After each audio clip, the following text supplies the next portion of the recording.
Bila kita disarankan untuk datang kepada kesempurnaan, kita disarankan untuk menyempurnakan ketaatan, kita disarankan untuk menyempurnakan zuhud, maka tidak didengari akan saranan tersebut. Perkara pertama. Kedua, kata Hadrat Hatim rahmatullah alaih, aku berkata, tolonglah aku untuk mengerjakan kedua-duanya, taat dan zuhud itu, jika kamu tidak ingin mengerjakannya. Maka saranan yang kedua, okey, kalau tak nak mahu, kalau tidak mampu untuk melakukan ketaatan dan kezuhudan, maka bantu, yakni usahakan bagaimana kan orang lain dapat melakukan ketaatan. Usahakan orang lain yang nak melakukan ketaatan itu dapat melakukan ketaatan. Usahakan orang lain yang nak melakukan kezuhudan itu dapat melakukannya. Kalau tak boleh nak lakukan ketaatan, maka kita bantu orang lain untuk melakukan ketaatan. Bantu tu banyaklah cara, macam-macam bantu. Menyediakan masa dia, jangan mengganggu dia. Tu membantu. Tapi apa berlaku? Maka kata Hadrat Hatim radhiyallahu rahmatullah alaih, maka mereka tidak mahu mengerjakannya juga. Bantu pun tak nak. Assalamualaikum warahmatullahi wabarakatuh. Alhamdulillah. Alhamdulillah nahmaduhu wa nasta'inuhu wa nastaghfiruh. Wa nu'minu bihi wa natawakkalu alayhi. Wa na'udzu billahi min shururi anfusina wa min sayyiati a'malina. Man yahdihillahu fala mudilla lahu wa man yudlil fala hadiya lahu. Asyhadu an la ilaha illallah wahdahu la syarika lah wa asyhadu anna Muhammadan abduhu wa rasuluh. Allahumma salli wa sallim wa barik ala sayyidina Muhammad wa ala alihi wa sahbihi wa baraka wa sallam. Rabbi syrah li sadri wa yassir li amri wa hlul 'uqdatam min lisani yafqahu qawli. Rabbi yassir wa la tu'assir wa tammim bil khair wa bika nasta'in. Ya Fattah, Ya Fattah, Ya Fattah, amma ba'd. Alhamdulillah tuan-tuan, puan-puan, muslimin, muslimat yang dirahmati Allah. Pertamanya dan selamanya mari kita ucapkan syukur kita kepada Allah, kerana Allah Subhanahu wa taala masih lagi kekalkan kita di atas nikmat dan rahmat-Nya.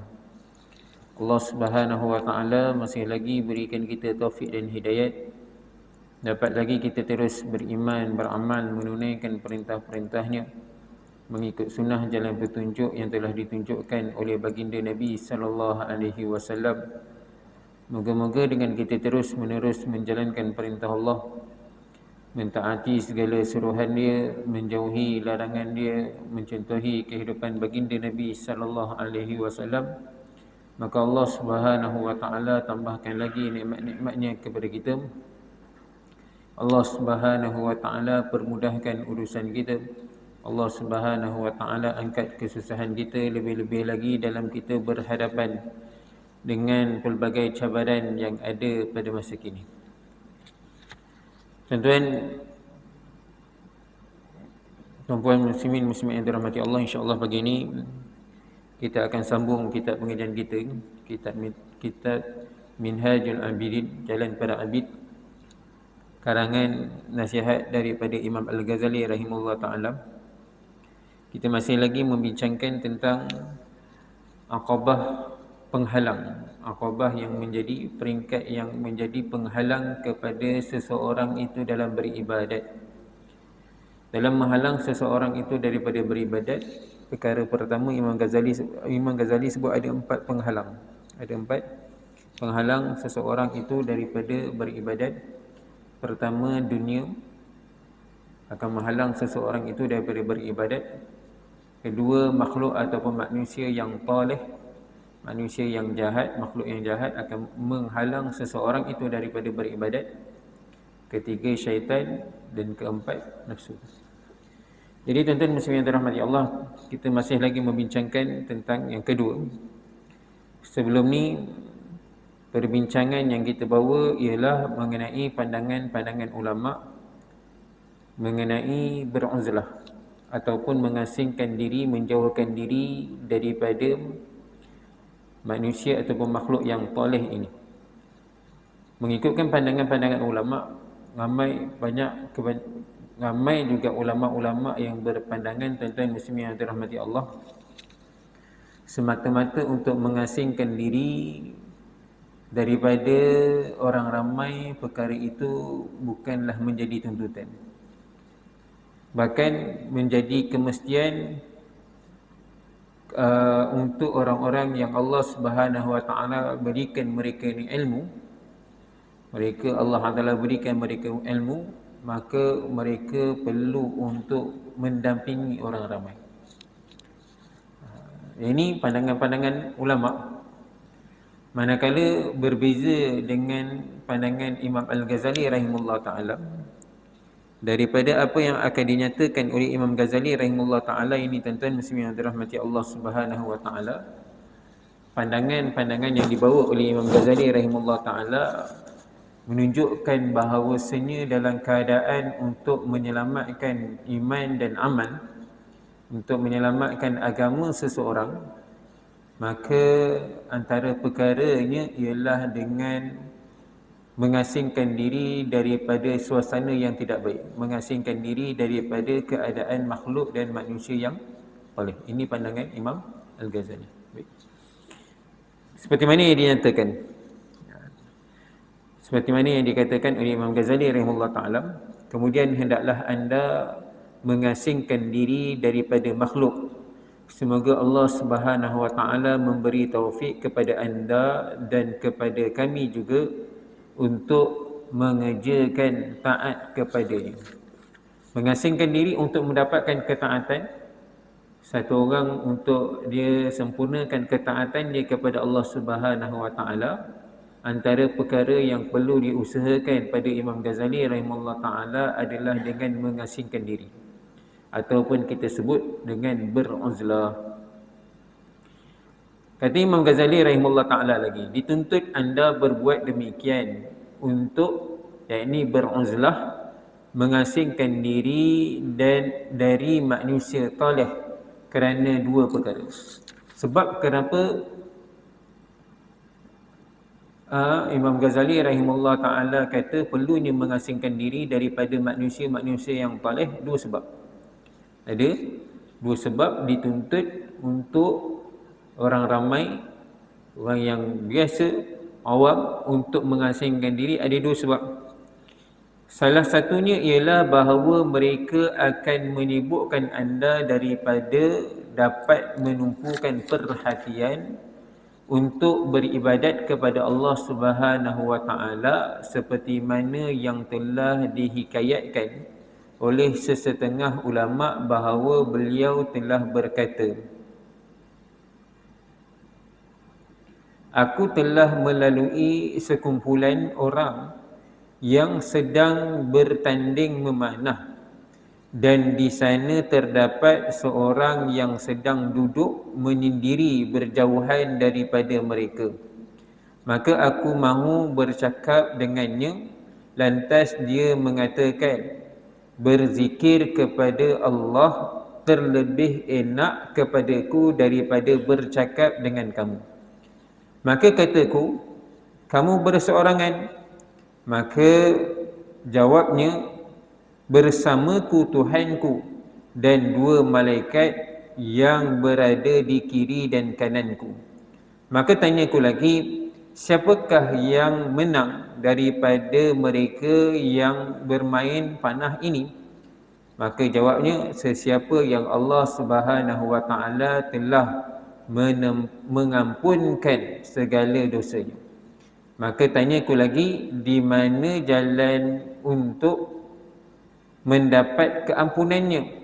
Lantas dia menunjukkan tangannya ke atas langit, lalu dia bangun meninggalkan daku dan seterusnya berkata, ya Allah, lebih ramai makhlukmu menjadi pengganggu yang memalingkan daku dari mengingatimu. Maka tuan-tuan muslimin yang dirahmati Allah, seperti mana yang dikatakan daripada sebab yang disebutkan oleh Imam Ghazali rahimahullah ta'ala ialah antara perkara sebabnya adalah akan manusia ini, manusia yang soleh ni akan menyebabkan seseorang itu sibuk daripada mengingati Allah Subhanahu wa ta'ala. Ini sebab pertama. Bila dia duduk bersama dengan orang ramai, maka hatinya akan leka daripada Allah Subhanahu wa ta'ala. Seperti mana kisah ni tadi, ni kisah satu orang yang mana dia menyebutkan diri, bila dia bersama, baru dia hanya berkata-kata dengan orang lain pun telah menyebabkan dia ni lupa, menyebabkan dia ni terleka daripada mengingati Allah. Maksudnya apa dia tuan-tuan? Dalam kita nak mencapai tahap ketaatan yang sempurna ni tuan-tuan puan-puan yang dirahmati Allah Taala, pada pandangan Imam Ghazali rahimahullah ta'ala adalah dengan mengasingkan diri. Adalah dengan mengasingkan diri, memberi tumpuan kepada ketaatan, memberi ketumpuan kepada ibadat, memberi tumpuan kepada zikrullah. Dengan mengasingkan diri ini, pada Imam Ghazali rahimahullah ta'ala, seseorang itu akan beri tumpuan kepada mengingati Allah. Kalau begitu, maka makhluk itu mengganggu anda dan dari mengerjakan ibadat. Kalau begitu, maka makhluk itu mengganggu anda dari mengerjakan ibadat, bahkan mereka menghalang anda dari melaksanakannya. Bahkan seterusnya mereka akan menjatuhkan anda dalam kejahatan dan kebinasaan. Seperti mana yang telah dikatakan oleh Hadrat Hatim Al-Asam rahimahullah ta'ala, aku telah menuntut daripada makhluk ini 5 perkara, maka aku tidak memperolehinya. Hatim Al-Asam bila nak nyatakan, Imam Ghazali rahimahullah ta'ala nak katakan, bila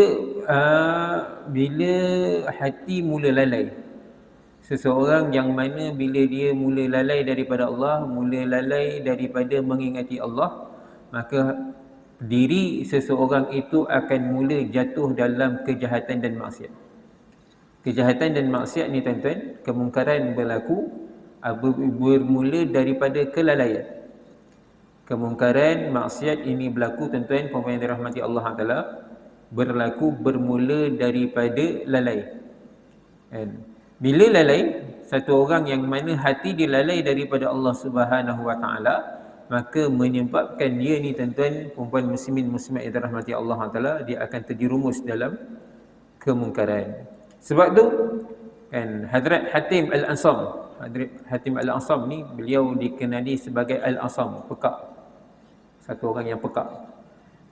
Sebenarnya beliau bukanlah satu orang pekak, tapi beliau dikenali sebagai pekak ni tuan-tuan kerana peristiwa apabila ada satu orang wanita, dia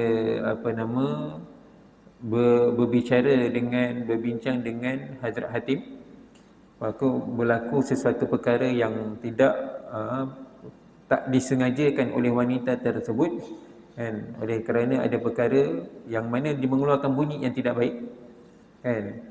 Maka Hadrat Hatim radhiyallahu ta'ala rahmatullah alaih ni, dia nak elakkan daripada malunya wanita tersebut, maka beliau seolah-olah buatkan tak mendengar. Beliau kata, kuatkan suara kamu, aku tak dengar. Kan, maka wanita tu kata, rupanya Hadrat Hatim ni pekak. Beliau bukan pekak, tapi sebabkan beliau nak cuba nak mengelakkan daripada menjatuhkan air muka wanita tersebut, maka beliau buat seperti mana tidak dengar. Baik. Maka beliau kata, aku telah menuntut daripada makhluk ini 5 perkara, maka aku tidak memperolehnya. Apa dia? Pertama, aku menuntut daripada mereka itu supaya mengerjakan taat dan berzuhud, maka mereka tidak mahu mengerjakannya. Ni ulama tuan-tuan muslimin yang dirahmati Allah Taala, dia akan menyarankan kepada awam untuk beribadat, untuk mendekatkan diri kepada Allah Subhanahu wa ta'ala. Maka 2 perkara yang digalakkan ialah dengan mengerjakan ketaatan dan berzuhud. Kan pada pandangan Hadrat Hatim rahmatullah alaih ni, Hadrat Hatim kata dengan taat dan berzuhud, saranan kepada orang awam, saranan kepada orang ramai supaya taat dan berzuhud. Tapi ini zaman beliau, mereka tidak mahu berzuhud, maka mereka tidak mahu mengerjakannya, tidak mahu melakukan ketaatan dan berzuhud. Keadaan masyarakat awam.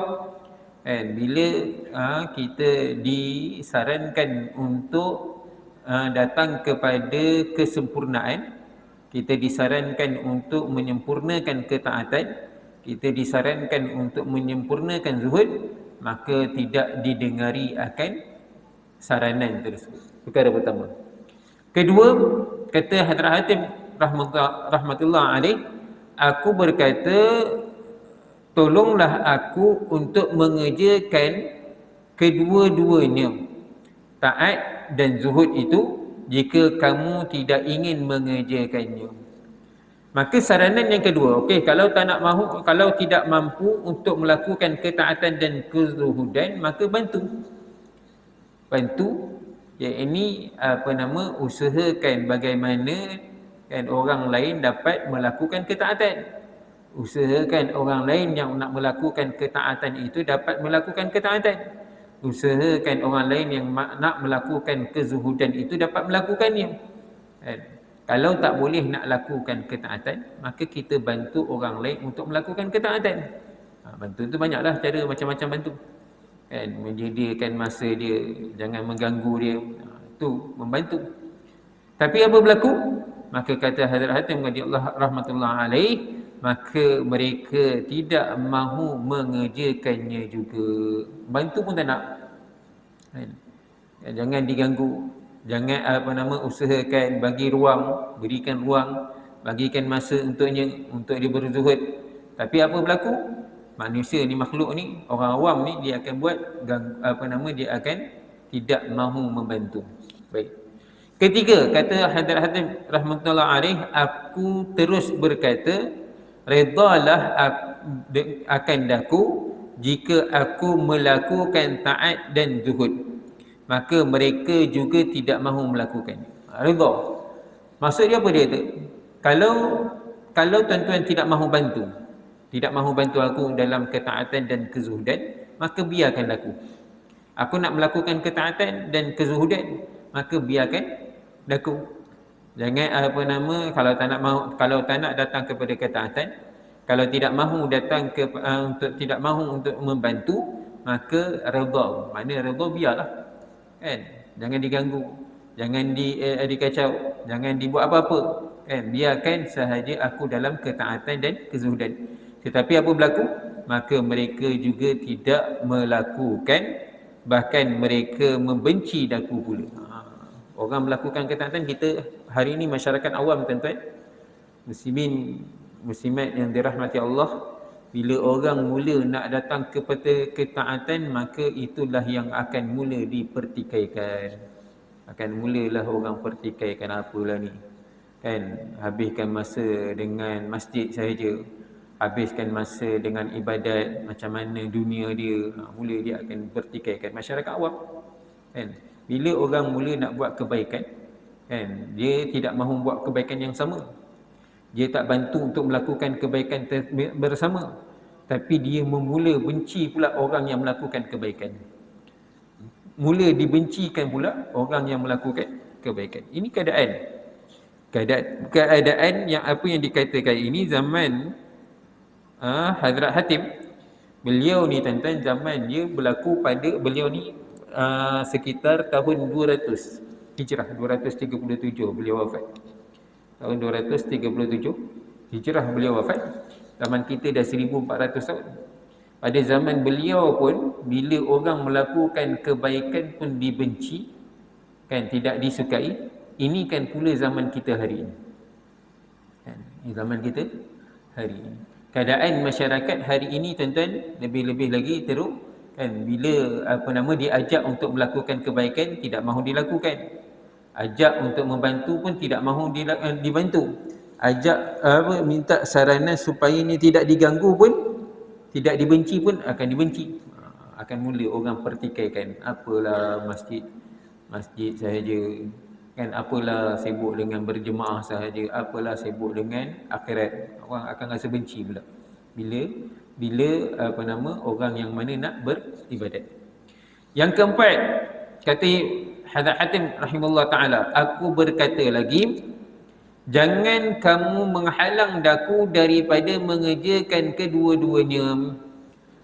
Kalau dah dibenci, kalau kamu benci sekali pun jangan halang. Kalau benci jangan halang. Tadi tak nak kerja kan, tak nak kerja, bantulah. Pun bantu tak nak, jangan dibenci. Dibenci pun masih lagi. Kalau dibenci pun masih lagi, jangan dihalang. Jangan dihalang. Itu pun kata Hadrat Hatim rahimahullah ta'ala, tuan-tuan muslimin yang dirahmati Allah, maka tiba-tiba mereka menghalang akan daku. Hari ini tuan-tuan muslimin yang dirahmati Allah Subhanahu wa ta'ala, akan ada halangan-halangan dalam kita nak beribadat. Macam-macam halangan. Dalam kita nak menunaikan, menyempurnakan perintah Allah dalam diri kita ni tuan-tuan, akan banyak lagi halangan-halangan. Kadang-kadang tuan-tuan muslimin yang dirahmati Allah, bahkan menjadi kebiasaan juga, kadang-kadang untuk urusan dunia ni ada syarat, bukan tak ada syarat. Tapi ia lebih mudah lagi berbanding dalam kita nak buat urusan akhirat. Dalam kita nak buat urusan agama kita, kadang-kadang syarat ni tuan-tuan muslimin yang dirahmati Allah Ta'ala lebih susah lagi dan lebih payah lagi untuk disempurnakan. Berbeza dengan urusan dunia. Ada syarat, tapi dia punya syarat kelulusan dia mudah untuk disempurnakan, mudah untuk diperolehi berbanding dalam kita nak buat urusan agama kita. Ini keadaan zaman sekarang. Dan kerana apa? Kerana ahli batil ni tuan-tuan, manusia makhluk toleh ni tuan-tuan muslimin yang dirahmati Allah Ta'ala, akan rasa tidak senang dengan orang yang mana mula kembali kepada Allah Subhanahu Wa Ta'ala. Dia tak akan diam. Ahli batil ni dia akan usahakan bagaimana kan orang daripada dia dekatkan diri dia daripada Allah Subhanahu Wa Ta'ala. Dan kelima, perkara yang kelima yang dikatakan oleh Hadrat Hatim rahmatullah alaih, aku meneruskan lagi kata, jangan kamu mengajak akan daku kepada mengerjakan apa yang telah diredai, apa yang tidak diredai Allah Subhanahu Wa Ta'ala yang maha besar, dan jangan kerananya kamu memusuhiku seandainya aku tidak mengikuti ajakan kamu. Maka mereka masih berdegil, tidak mahu langsung melakukan tuntutan-tuntutan yang tuntutan-tuntutan saranan-saranan aku tadi. Kan? Kalau kamu dah halang dah. Dia bukan setakat keadaan awam hari ini tuan-tuan muslimin yang dirahmati Allah Ta'ala, bukan setakat halang, maka dia akan ajak pula kepada perkara yang tidak diredai, tidak disukai oleh Allah Subhanahu Wa Ta'ala. Ini hari ini. Kan, kalau kita nak buat majlis agama ni tuan-tuan, majlis yang berkaitan dengan agama, macam-macam syarat, macam-macam disusah-susahkan. Kan, sepatutnya masa lebih panjang jadi masa pendek. Tapi untuk program-program kelalaian, program-program maksiat, program-program yang boleh menarik kemurkaan Allah Subhanahu Wa Ta'ala, kita lihat seolah-olah dipermudahkan. Ini keadaan dia. Ini memang keadaan suasana yang berlaku. Kerana apa? Kerana ahli batil ni tuan-tuan, puan-puan muslimin muslimat yang dirahmati Allah, dia akan usaha bagaimana orang ni lagi jauh daripada Allah. Orang ni jauh daripada beribadat. Nafsu dan syaitan, asasnya nafsu dan syaitan, dia akan buatkan orang ni jauh daripada mengingati Allah. Maka kesan dia tuan-tuan, puan-puan muslimin muslimat yang dirahmati Allah, masyarakat awam ni tuan-tuan, puan-puan yang dirahmati Allah, dia akan menahan dia akan menghalang seseorang tu daripada beribadat kepada Allah Subhanahu Wa Ta'ala. Kerana ini tuan-tuan, puan-puan yang dirahmati Allah Subhanahu Wa Ta'ala, 5 perkara. Kesan daripada 5 perkara ini, maka saranan daripada Imam Al-Ghazali rahimahullah ta'ala, kesan bila bersama dengan masyarakat awam, duduk dengan orang awam, kan, nak buat ajak kepada kebaikan, tak nak melakukan kebaikan, ajak untuk bantu kepada kebaikan, tidak mahu bantu akan kebaikan, ajak untuk supaya diredai akan kebaikan tersebut, malah ni dibenci, ajak kepada jangan diganggu, maka diganggu. Akhirnya jangan diajak kepada keburukan, maka diajak juga keburukan. Ini kesannya bila duduk dengan masyarakat awam ahli batil. Duduk dengan masyarakat awam dengan orang-orang yang mana batil, orang-orang yang mana cuba menyesatkan orang ramai. Kesan daripada perkara-perkara ini tuan-tuan, dengan keadaan ramai orang ini tuan-tuan, puan-puan yang dirahmati Allah SWT, maka saranan Imam Al-Ghazali rahimahullah ta'ala untuk menyelamatkan diri adalah dengan mengasingkan diri daripada orang ramai. Ini pada Imam Ghazali. Maka kerana itu aku tinggalkan mereka dan lalu aku mengerjakan urusan khas diriku. Ini kata Sayyid Hadrat Hatib radhiyallahu taala rahmatullah alaih, bila melihatkan keadaan masyarakat awam sebegini, maka beliau mengambil jalan dengan meninggalkan orang ramai. Kalau tidak, maka beliau akan terjerumus. Kesan kerana apa? Kerana beliau takut, khawatir orang ramai mengajaknya kepada maksiat, mengajaknya kepada perkara yang tidak diredai oleh Allah Subhanahu wa taala. Baik.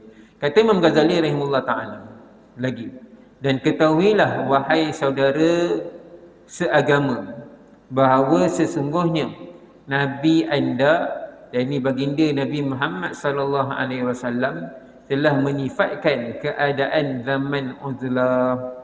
Nabi SAW menyifatkan, menyatakan bilakah keadaan yang perlunya beruzlah, perlunya mengasingkan diri daripada orang ramai. Baginda telah menerangkan sifatnya dan sifat ahlinya, bagaimana keadaan uzlah dan bagaimanakah keadaan orang berada pada zaman tersebut. Baginda SAW telah memerintahkan anda supaya mengasingkan diri daripada orang ramai ketika anda berada pada zaman itu. Keadaan zaman yang mana perlunya beruzlah itu tuan-tuan, perlu mengasingkan diri daripada orang ramai. Dan tidak ragu-ragu lagi bahawa baginda SAW adalah merupakan orang yang terlebih mengetahui dengan perkara-perkara baik untuk kita sama ada di dunia atau di akhirat.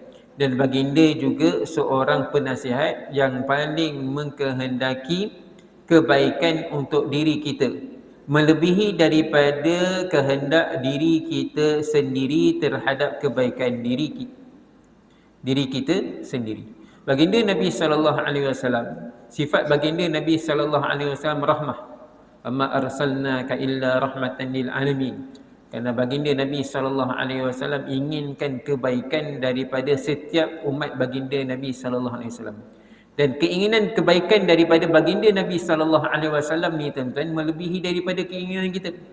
Allah Subhanahu Wa Taala bukakan apa yang akan berlaku. Allah Taala tunjukkan kepada baginda Nabi SAW ilmu yang sepatutnya, dan ilmu pengetahuan yang ada pada baginda ni, yang ada pada baginda Nabi SAW ini tuan-tuan puan-puan yang dirahmati Allah Subhanahu Wa Taala, menyebabkan baginda ni rasa kasihan, rasa khawatir dengan diri umat baginda.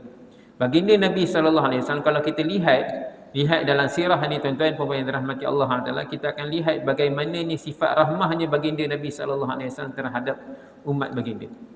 Dan sifat yang ada pada baginda ni, sifat kasih sayang ada pada baginda, kasihannya baginda Nabi, rahmah yang ada pada baginda Nabi SAW melebihi daripada sifat rahmah yang ada pada diri kita untuk diri kita. Kan kita rasa hari ini kita punya kasihan pada diri kita, kita menghabiskan diri kita untuk dunia. Ini kasihannya kita untuk diri kita, habiskan diri kita untuk dunia. Tetapi kasihannya baginda Nabi SAW untuk kita ni tuan-tuan, baginda Nabi SAW melihat keutamaan akhirat. Baginda melihat keutamaan yang ada di akhirat, yang apa yang ada selepas kehidupan dunia. Maka kerana itu tuan-tuan puan-puan yang dirahmati Allah Subhanahu Wa Taala, baginda Nabi SAW mengusahakan bagaimana kehidupan akhirat kita selamat. Bukan di dunia kita semata-mata, bahkan bila bertembungnya di antara dunia dan akhirat, maka perlu diutamakan akhirat. Perlu diutamakan akhirat. Dan ini ditunjukkan oleh baginda Nabi sallallahu alaihi wasallam. Ini yang disarankan oleh baginda Nabi sallallahu alaihi wasallam. Tapi tuan-tuan, puan-puan muslimin muslimat yang dirahmati Allah, oleh kerana lemahnya keimanan kita, lemahnya ilmu kita mengenai kehidupan akhirat ni tuan-tuan puan-puan yang dirahmati Allah adalah kita kesian juga dengan diri kita, tapi kita kesiankan diri kita hanya untuk kehidupan dunia, bukan lebih kepada kehidupan akhirat. Kerana itu tuan-tuan puan-puan yang dirahmati Allah Subhanahu Wa Taala, apa yang disarankan oleh baginda Nabi sallallahu alaihi wasallam pastinya tuan-tuan puan-puan yang dirahmati Allah Taala adalah kebaikan untuk kita lebih-lebih lagi dalam kehidupan akhirat. Dunia kita akan jadi baik sebenarnya. Sebenarnya apa sahaja yang disarankan oleh baginda Nabi sallallahu alaihi wasallam tidak akan mensia-siakan dunia kita. Tetapi bukan hanya untuk dunia sahaja, bahkan lebih-lebih lagi untuk kehidupan akhirat. Maka jika anda mendapati zaman anda itu menepati sebagaimana yang telah disifatkan dan diterangkan oleh baginda sallallahu alaihi wasallam, keadaan itu, keadaan orang yang ramai melakukan maksiat, melakukan kemungkaran, maka hendaklah anda mengikuti perintah baginda Nabi sallallahu alaihi wasallam. Ramai orang dah melakukan kemungkaran. Bahkan seperti mana yang kata Hadrat Hatim tadi, tuan-tuan muslimin yang dirahmati Allah Subhanahu Wa Taala, orang mengajak pula kepada kemungkaran. Kan, hari ini kalau kita lihat tuan-tuan, bila orang bawa ajak kepada majlis kelalaian ni tuan-tuan, orang sanggup berbondong-bondong. Kan, bersusah payah kan untuk untuk menghadiri majlis kelalaian. Berbeza kalau majlis ketaatan. Kalau majlis ketaatan ni tuan-tuan free je, tak kena bayar, itu pun orang lambat-lambat, susah-susah. Orang ni tuan-tuan kalau majlis kelalaian ni tuan-tuan, orang sanggup belanja ratus-ratus ringgit, tak ada masalah. Tapi untuk ketaatan ni tuan-tuan muslimin yang dirahmati Allah, dia walaupun pembelanjaannya percuma, itu pun tuan-tuan muslimin yang dirahmati Allah, orang ramai ni tuan-tuan, masyarakat awam ni masih berkira-kira. Moga Allah Taala pelihara diri kita. Baginda sallallahu alaihi wasallam mengikut perintah baginda Nabi sallallahu alaihi wasallam. Terimalah nasihat baginda dan janganlah anda merasa syak terhadap perintah dan nasihat baginda sallallahu alaihi wasallam. Kerana bahawasanya baginda sallallahu alaihi wasallam merupakan orang yang paling mengetahui dengan apa yang baik bagi urusan dunia dan agama anda pada zaman anda. Janganlah anda membuat dalih dengan berbagai-bagai alasan yang dusta, dan janganlah anda menipu diri anda sendiri jika tidak anda mematuhi perintah Nabi sallallahu alaihi wasallam, maka anda akan menjadi orang yang binasa dan tidak ada maaf lagi bagi anda. Ini hakikatnya tuan-tuan. Nabi sallallahu alaihi wasallam ni Allah Taala hantar baginda Nabi sallallahu alaihi wasallam adalah untuk mengajar umat baginda Nabi sallallahu alaihi wasallam akan kepentingan agama, akan kepentingan akhirat. Maka bila kita teliti, kita lihat apa sahaja hadis-hadis baginda, saranan-saranan daripada baginda Nabi sallallahu alaihi wasallam, nampak zahir ada saranan-saranan baginda ni macam seolah menyalahi agama, menyalahi dunia. Kan, seolah-olah meninggalkan dunia. Hakikatnya tuan-tuan puan-puan yang dirahmati Allah, kenapa baginda Nabi sallallahu alaihi wasallam menyarankan supaya meninggalkan dunia, mengutamakan agama dan akhirat? Kerana apa? Kerana Allah Subhanahu Wa Taala telah buka di hadapan baginda Nabi sallallahu alaihi wasallam akan kepentingan agama dan akhirat tersebut. Maka tentunya tuan-tuan puan-puan yang dirahmati Allah adalah apa yang disarankan oleh baginda Nabi sallallahu alaihi wasallam adalah untuk menyelamatkan agama kita, menyelamatkan diri kita dalam kesibukan dunia, dalam kealpaan dunia, dalam kebinasaan dunia. Dunia apabila kita sibuk, dunia ni tuan-tuan, dia rezeki kan. Bila kita sebut tentang dunia ni tuan-tuan, apa sahaja di dunia ni Allah Taala dah tentukan. Allah Taala dah dah tetapkan apa yang kita akan dapat. Tapi tuan-tuan puan-puan yang dirahmati Allah Taala, oleh kerana kerisauan kita dengan dunia ni, dengan apa yang kita nak dapat, maka kita ni tuan-tuan puan-puan yang dirahmati Allah SWT telah menyibukkan dengan dunia kita sehingga kan kita lupa tujuan asal kita. Tujuan asas kita tuan-tuan, tujuan asal kita adalah akhirat kita, agama kita. Tujuan asas kita adalah mentaati Allah, mengikuti sunnah Nabi sallallahu alaihi wasallam. Dan Nabi sallallahu alaihi wasallam telah menyarankan kita, menggalakkan kita, menyarankan kita kepada perintah Allah, kepada agama, kepada tuntutan amalan akhirat. Dan tentunya tuan-tuan, apa yang disarankan oleh baginda Nabi sallallahu alaihi wasallam tidak akan menafikan dunia kita, tidak akan menafikan kehidupan dunia kita. Kan?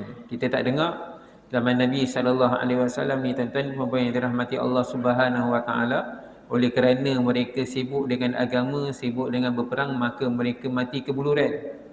Betul, tidak dinafikan zaman sahabat ni tuan-tuan, kelaparan itu berlaku, tak dinafikan. Betul. Tapi tuan-tuan pemain dirahmati Allah Taala, mujahadah yang mereka lalui ni tuan-tuan pemain dirahmati Allah Subhanahu Wa Taala, Allah Subhanahu Wa Taala balas balik. Susah payahnya mereka untuk agama. Betul? Bila mereka usahakan untuk akhirat mereka tuan-tuan, mereka usahakan untuk agama mereka lalui mujahadah, susah payah. Tapi tuan-tuan pemain dirahmati Allah Subhanahu Wa Taala, susah payah yang mereka lalui ni tuan-tuan pada awal-awal Islam. Awal-awal mereka bersama dengan baginda Nabi sallallahu alaihi wasallam. Kan? Kalau kita lihat tempoh dengan baginda Nabi sallallahu alaihi wasallam dekat Mekah, kemudian di Madinah adalah lebih kurang dalam 23 tahun. Di Mekah 13 tahun, di Madinah 10 tahun. Kan itu kita dengar biasanya tuan-tuan muslimin yang dirahmati Allah Taala, yang kita dengar ketika mana zaman Nabi sallallahu alaihi wasallam, kita dengar yang bahawasanya kehidupan mereka ni penuh dengan kesusahan. Betul? Tak dinafikan. Tapi tuan-tuan pemain dirahmati Allah Taala, di akhir-akhir sebelum Nabi sallallahu alaihi wasallam wafat, Allah Taala bukakan kemenangan demi kemenangan. Dan ketika itu tuan-tuan pemain dirahmati Allah Taala, Islam dah mula mendapat kesenangan. Dan cuma zaman Nabi sallallahu alaihi wasallam perkara itu tak terlalu nampak. Tapi bila masuk je zaman sahabat, zaman Abu Bakar kurang lagi, zaman Sayyidina Umar dah mula. Islam dah mula menguasai sehingga 2/3 dunia. Zaman Sayyidina Uthman lagi, zaman Sayyidina Ali lagi. Orang Islam ni tuan-tuan menguasai dunia. Islam menguasai dunia. Dan kenapa begini tuan-tuan pemain dirahmati Allah? Bagaimana Islam boleh menguasai dunia? Kerana ketika itu tuan-tuan muslimin yang dirahmati Allah, orang Islam tidak memandang dunia. Islam menguasai dunia kerana apa? Kerana Islam tidak memandang dunia. Tapi tuan-tuan hari ini kita lihat sebaliknya. Orang Islam telah dizalimi, orang Islam telah ditindas, orang Islam telah diburuk-burukkan. Kerana apa?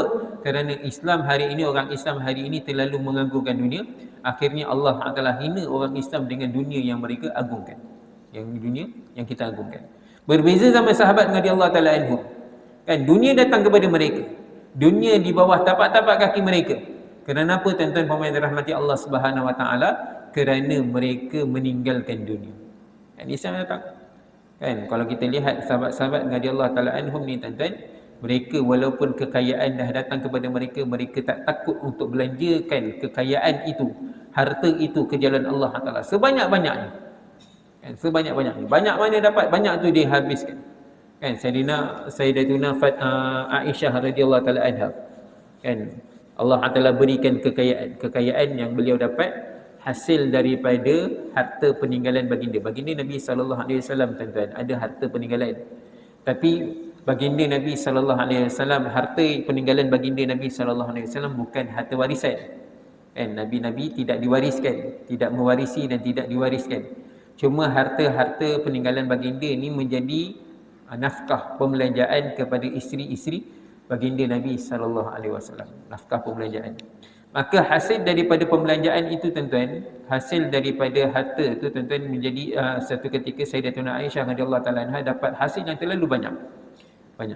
Tapi apa yang dilakukan oleh Sayyidatuna Aisyah radhiyallahu taala anha, dapat sahaja beliau telah infakkan ke semua hartanya tanpa teringat langsung untuk diri beliau.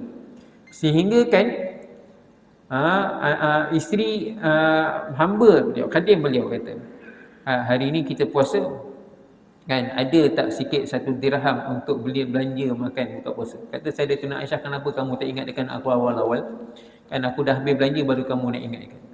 Beliau tak teringat langsung keadaan diri beliau, Sayyidatuna Aisyah radhiyallahu taala anha, tak teringat pun yang hari itu beliau puasa. Kan yang apa beliau tahu adalah beliau menginfakkan semua yang beliau dapat ke jalan Allah Subhanahu Wa Taala. Tapi kalau kita tuan-tuan, kita fikir lagi. Kan setahun, 2 tahun, 10 tahun nanti kan hari tua nak bagi apa, nak belanja apa, kita fikir lagi simpanan kita.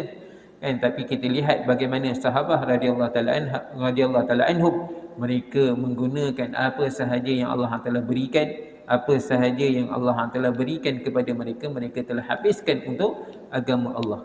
Dan ini tuan-tuan puan-puan yang dirahmati Allah SWT, pastinya ada kejayaan untuk akhirat.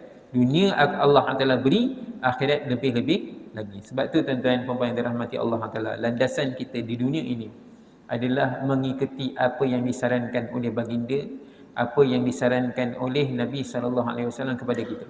Kita nak ikut perintah Allah, tapi jalan kita nak ikut perintah Allah Subhanahu Wa Taala adalah dengan jalan yang ditunjukkan oleh baginda Nabi SAW. Kita tidak akan dapat jalan ibadat kalau kita hanya mengikut akal kita.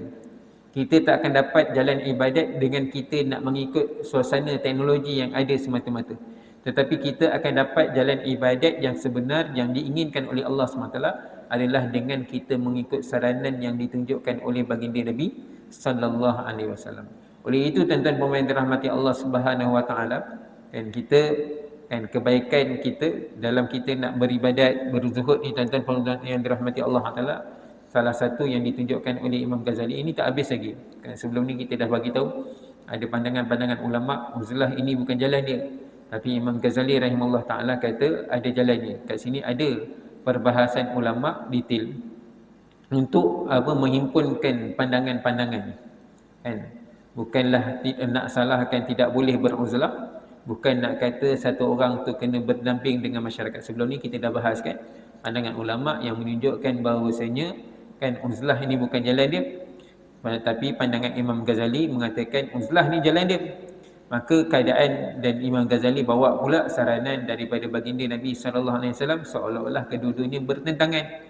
Tapi ini sebenarnya ada jawapan ulama mengenainya dan kita akan bahaskan. Walau bagaimanapun tuan-tuan perempuan muslimin yang dirahmati Allah, kan dalam kita nak beribadat kepada Allah Subhanahu Wa Taala, perkara yang utama ialah kita menghindarkan diri kita daripada orang-orang yang kita kata toksik, orang-orang yang suka memandang negatif dalam amalan kita. Kalau orang yang pandang negatif, lagi-lagi kalau kita duduk dalam media sosial, kalau kita melayari media sosial, kalau kita melayari media sosial ni tuan-tuan, lagi banyak perkara-perkara negatif yang kita lihat. Kan? Kita duduk dalam media sosial, kadang-kadang kita kata nak tengok keadaan masyarakat. Tapi sebenarnya keadaan negatif tu lebih banyak lagi daripada keadaan yang positif. Maka oleh itu tuan-tuan puan-puan yang dirahmati Allah Subhanahu Wa Taala, kita elakkan perkara yang negatif ni, kita tinggalkan. Kita sibukkan diri kita dengan ibadat, kita sibukkan diri kita dengan Allah Subhanahu Wa Taala. Sebenarnya media sosial ni kan kalau dia banyak positifnya lain. Tapi kalau dalam media sosial ni tuan-tuan negatifnya lagi banyak hakikatnya. Sebab tu tuan-tuan puan-puan yang dirahmati Allah SWT, kan bukan setakat kita kena jauh daripada masyarakat yang negatif ini, keadaan yang toleh ini, untuk menyelamatkan diri kita, bahkan dalam media sosial yang sebegini pun kita kena jauhkan. Kan? Bahkan sepatutnya tuan-tuan puan-puan yang dirahmati Allah Taala, sebaik-baiknya dia hilangkan, tinggalkan terus hubungannya dengan dunia. Moga-moga Allah Taala pelihara dia. Jadi kesimpulan yang boleh kita buat, kesimpulan awal yang kita boleh buat tuan-tuan puan-puan yang dirahmati Allah Subhanahu Wa Taala, kan untuk menghimpunkan keadaan ni, pandangan-pandangan ulama yang sebegini, kan yang terbaik untuk kita buat masa sekarang tuan-tuan puan-puan yang dirahmati Allah Taala, hindarkan diri kita daripada manusia-manusia yang negatif, seperti mana yang ditunjukkan oleh yang diceritakan saranan daripada ditunjukkan oleh Hadrat Hatib rahimahullah taala. Manusia yang macam mana? Manusia yang bila kita dah ajak kepada kebaikan, dia tidak mahu kepada kebaikan, bahkan dia mengajak pula kepada keburukan. Orang yang macam ini kita kena hindarkan. Kan nak menjaga diri kita. Walau bagaimanapun ini bukan penyelesaian yang habis, kan untuk peringkat awal ni tuan-tuan puan-puan yang dirahmati Allah Taala, untuk selamatkan diri kita, kita bagi hindarkan diri kita daripada mereka dan sibukkan diri kita dalam beribadat, mengerjakan ketaatan kepada Allah Taala. Dan di mana kita nak beruzlah, itu pun jadi satu soalan juga. Mana kita nak mengasingkan diri? Tempat yang terbaik untuk kita mengasingkan diri daripada masyarakat orang-orang negatif ni tuan-tuan puan-puan yang dirahmati Allah Taala adalah di rumah-rumah Allah Subhanahu Wa Taala, di masjid dan surau, suasana agama, suasana malaikat. Jadi tuan-tuan puan-puan yang dirahmati Allah, moga Allah Taala berikan kita kefahaman berikan kita kekuatan untuk sentiasa taat, menuruti, mengikuti sunnah baginda Nabi SAW. Yang baik ini datang daripada Allah, yang lemah kurang kelemahan diri saya minta maaf, minta ampun. Kita tutup dengan tasbih kafarah dan surah subhanallah bihamdihi subhanakallah bihamdika asyhadu an la ilaha illa anta astaghfiruka wa atubu ilaik. Bismillahirrahmanirrahim. Wal 'asri innal insana lafi khusr illal ladzina amanu wa 'amilus solihati wa tawassaw bil haqq wa tawassaw bis sabr. Assalamualaikum warahmatullahi wabarakatuh.